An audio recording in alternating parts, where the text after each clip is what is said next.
just hope that you all are good at your places. Now students, first of all, happy Diwali in advance to all of you, and I just hope that you have a joyful and pollution-free Diwali this year. Okay, now let's get back to studies. Previously, I told you about the uses of air, the layers of atmosphere and composition of air. Now today, I'm going to tell you about the properties of air. Okay, so let's start with properties of air. So what are the properties of, physical properties of air? First of all, air, it occupies space in which it is kept. And secondly, it has weight or it has mass like solid and liquid. Then air exerts pressure.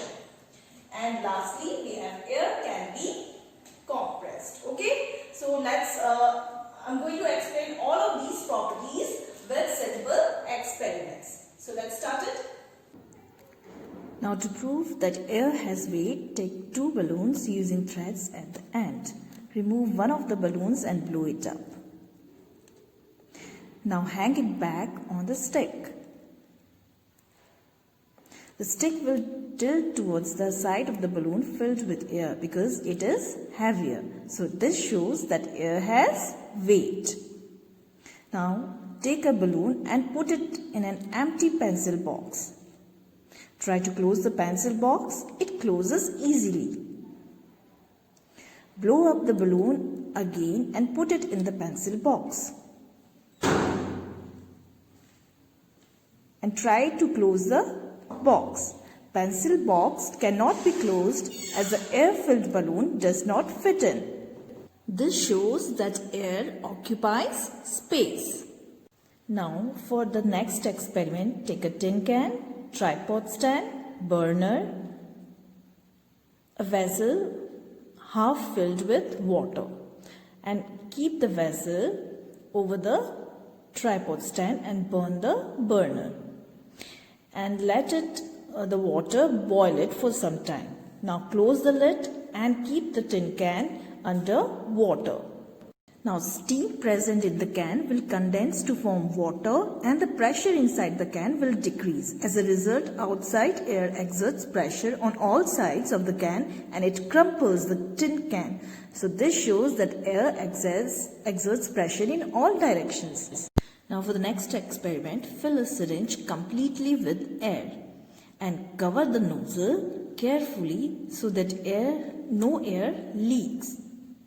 Now press the piston slowly and the air inside the syringe will be compressed as there are large spaces between the molecules of gases. Now by compressing the syringe, the cap at the end comes out with pressure, showing that air can be compressed. Students, our next topic is air pollution. Now air pollution is caused by the unwanted substances that are added into the air. Unwanted substances like smoke from the factories, smoke from home, smoke from vehicles, etc. Burning of garbages and bursting of crackers also causes air pollution. And all these substances, they are called air pollutants. Okay? So what is air pollution? The unwanted substances which are added into air are known as air pollutants. And these air pollutants, they cause air pollution. Okay? Now, what are the causes of air pollution? First, smoke from vehicles, factories and homes, bursting of crackers, burning of garbage, they cause air pollution. Now, cutting down of trees. You know trees, what they give out? They give out oxygen. So, when we cut trees, then the level of oxygen decreases and the level of carbon dioxide, it increases into the air. So, resulting in global warming. Okay? Global warming is actually increasing temperature of the earth. Got it? Now students, comes diseases associated with air pollution. That means diseases that are caused by air pollution.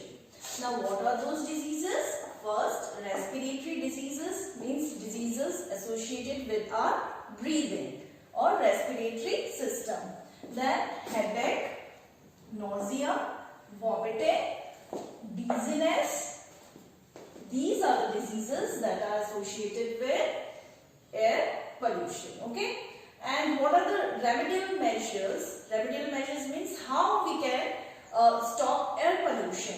So we can stop air pollution by planting more trees. Why? Because plants or trees, they give us oxygen and they also decreases carbon dioxide level in the atmosphere. Okay. So we should plant more trees because trees reduce the level of CO2. CO2 means carbon dioxide.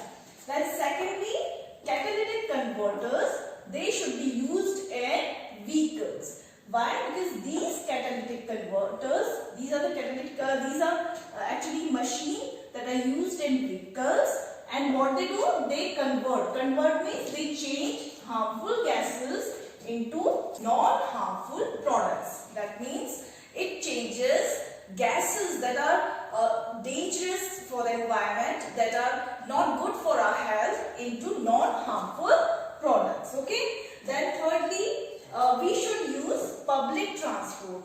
Public transport like buses, public buses, or those auto rickshaws, we should use them. Why? Because it saves fuel. Then fourthly, that we should walk or cycle at a short distance. That means if we are walking in a short distance, we should not use our vehicles. We should walk or we should use cycle, bicycle for those purposes. Okay. So this is how we can reduce air pollution